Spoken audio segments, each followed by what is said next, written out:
पढ़ने जा रहे हैं कैपिटलाइजेशन मेथड। ठीक है, हम लोगों ने एवरेज प्रॉफिट मेथड पढ़ लिया, सुपर प्रॉफिट मेथड भी पढ़ाई हो गई है। अब हमारा ये आखिरी और थर्ड मेथड है, क्या है? Capitalisation method. क्लियर? देखिए, कैपिटलाइजेशन मेथड में क्या होता है, हम लोग दो तरह से यहां पर गुडविल वैल्यूएशन करते हैं। पहला क्या है? By capitalising the average profit, ये एक तरीका है। और दूसरा क्या है? By capitalising the super profit. यहां पे क्या कर रहे हैं? By capitalising the average profit, और यहां क्या कर रहे हैं? By capitalising the super profit. ये कैपिटलाइजेशन मेथड का ही ये दोनों पार्ट है। इसमें ही हम लोग दो अलग अलग तरह से प्रॉफिट निकालते हैं। क्लियर? अब देखिए, पहला हम लोग ये वाला मेथड आज पढ़ेंगे, by capitalising the average profit कैसे हम लोग निकालते हैं, गुडविल का वैल्यूएशन करते हैं। और by capitalising the super profit ये आपको नेक्स्ट वीडियो में मिलेगा।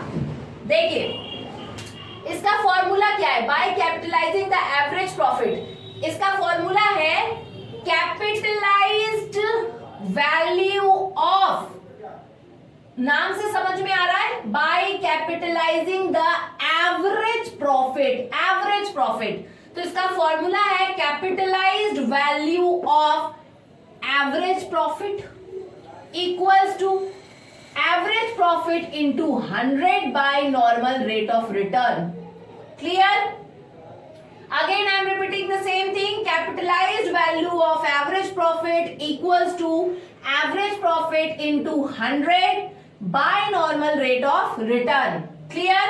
अब देखिए गुडविल कैसे निकलता है इसमें, goodwill equals to capitalised value of average profit, मतलब ये जो ऊपर निकल के आएगा वो minus net assets, minus net assets. Net assets कैसे निकलता है आप लोग जानते हैं, एसेट्स माइनस लायबिलिटीज जब हम लोग करते हैं तो क्या निकल जाता है? नेट एसेट्स निकल जाता है। क्लियर?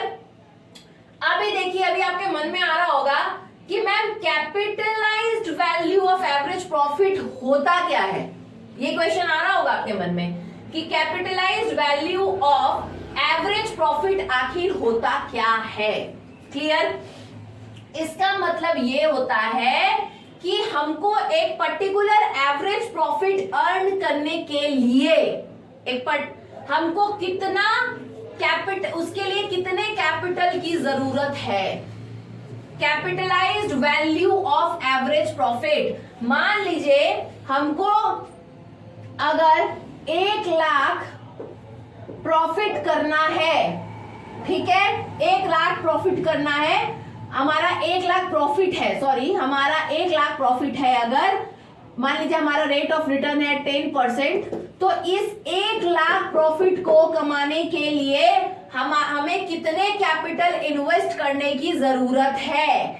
1 लाख प्रॉफिट अर्न करने के लिए हमें कितना कैपिटल इन्वेस्ट करने की जरूरत है, that is capitalised value of average profit. इस एवरेज प्रॉफिट को अर्न करने के लिए हमें कितने कैपिटल इन्वेस्ट करने की जरूरत है। तो formula capitalised value of average profit equals to average profit into 100 by normal rate of return. Okay, तो हमारा निकल जाएगा capitalised value of average profit. और गुडविल का फॉर्मूला क्या है? Capitalised value of average profit minus net assets. Net assets कैसे निकलता है? Assets minus liabilities. क्लियर? अब एक क्वेश्चन समझेंगे, बिल्कुल क्लियर हो जाने वाला है, वेरी इजी। देखिए, हमको एक एग्जांपल मैं आपको समझा रही हूं। मान लीजिए हमको क्वेश्चन में एक्चुअल प्रॉफिट, ये क्वेश्चन ही है एक, ठीक है, actual profit, actual average profit, क्या है ये? एक्चुअल एवरेज प्रॉफिट हमको दे दिया है 72,000। Clear? Normal rate of return है 10%, एसेट्स है 97,000 नहीं है, 9,70,000 है, और लाइबिलिटीज दिया हुआ है हमारा 4 लाख। क्लियर हो गया? अब देखिए हमको सबसे पहले क्या निकालेंगे हम लोग, capitalised value of average profit निकालेंगे। तो capitalised value of average profit का फॉर्मूला ये रहा ऊपर, average profit is given in the question, that is 72,000। तो हम लोग एवरेज प्रॉफिट की जगह ये 72,000 क्वेश्चन से उठा के लिख देंगे, क्लियर। उसके बाद 100 by normal rate of return, normal rate of return is also given in the question, that is 10%। तो हम लोग नॉर्मल रेट ऑफ रिटर्न की जगह यहाँ पे लिख देंगे 10। अब इसको सॉल्व करेंगे तो आएगा 7,20,000, मतलब हमको 72,000 प्रॉफिट अगर अर्न करना है तो इस एवरेज प्रॉफिट को अर्न करने के लिए हमें इतने कैपिटल की जरूरत पड़ेगी। क्लियर हो गया यहां तक।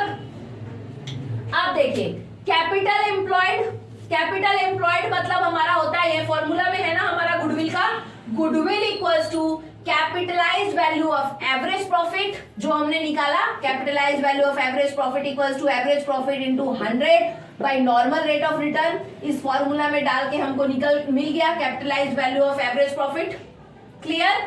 अभी हमको क्या निकालना है, गुडविल निकालने के लिए capitalised value of average profit हमने निकाल लिया 7,20,000।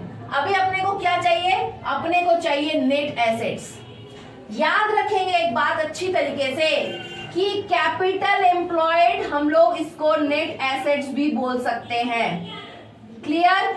कैपिटल एम्प्लॉयड कैसे निकालते हैं, एसेट्स माइनस लायबिलिटीज, और भी तरीके हैं, आप पहले ये याद रखिए।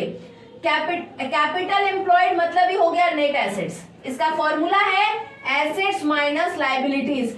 एसेट्स हमको क्वेश्चन में दे दिया है, यहां लिखा नहीं है मैंने, लिखा हुआ है देखिए 9,70,000 आपको क्वेश्चन में दे दिया है, एसेट्स दे दिया है, लायबिलिटीज 4 लाख दे दिया है। एसेट्स माइनस लायबिलिटीज हम किए, हमको निकल गया कैपिटल एम्प्लॉयड निकल गया। मैंने अभी आपको बताया ना कैपिटल एम्प्लॉयड और नेट एसेट्स एक ही चीज है। ओके अब देखो हमको निकल गया capitalised value of average profit निकल गया, कैपिटल एम्प्लॉयड निकल गया, एसेट्स माइनस लायबिलिटीज करके फॉर्मूला में डाल देंगे। फॉर्मूला क्या है, goodwill equals to capitalised value of average profit. Capitalised value of average profit क्या है अपना, ये रहा 7,20,000 लिख देंगे, minus net assets. Net assets अपना क्या है, वही कैपिटल एम्प्लॉयड नेट एसेट्स एक ही बात है। एसेट्स माइनस लायबिलिटीज अपने करके निकला 5,70,000 लिख देंगे, 5,70,000। इनको जब माइनस करेंगे तो गुडविल आ जाएगा, माइनस करके आ गया अपना 1.5 लाख। ये हो गया अपना गुडविल। कौन से मेथड से ये गुडविल निकला अपना, कैपिटलाइजेशन मेथड से गुडविल निकल गया। कैसे, by capitalising the average profit. कोई दिक्कत समस्या होनी नहीं चाहिए आपको। ये फॉर्मूला याद रखेंगे, capitalised value of average profit equals to average profit into 100 by normal rate of return. इससे मिलेगा capitalised value of average profit, और गुडविल का फॉर्मूला ही है capitalised value of average profit minus net assets. हमको formula में जो जो दिया रहता है हमको वो कैलकुलेट करना पड़ता है। फॉर्मूला में capitalised value of average profit से नेट एसेट्स माइनस होता है, इसका मतलब हमको ये भी निकालना पड़ेगा, ये भी निकालना पड़ेगा। ये अपने निकाले यहाँ पे इस फॉर्मूला से। फॉर्मूला में अपने को जो जो चाहिए क्वेश्चन में सब दे दिया गया है। नेट एसेट्स निकालना पड़ेगा, उसके लिए हमको एसेट्स और लायबिलिटीज दे दिया है, दोनों को माइनस करेंगे तो नेट एसेट्स निकल गया। अब कुछ नहीं है, capitalised value of average profit पता है, नेट एसेट्स अपने को पता है, दोनों को माइनस करेंगे तो गुडविल भी आ गया। क्लियर। देखिएगा, आप इसको करने की कोशिश करिएगा। अगर आपके पास सिमिलर टाइप के बुक्स में क्वेश्चन है वैसा बनाइएगा, कोई दिक्कत होगा तो मुझे कमेंट करिएगा। आज की क्लास में इतना ही, और फिर अब नेक्स्ट वीडियो में आपसे मिलती हूँ। बाय।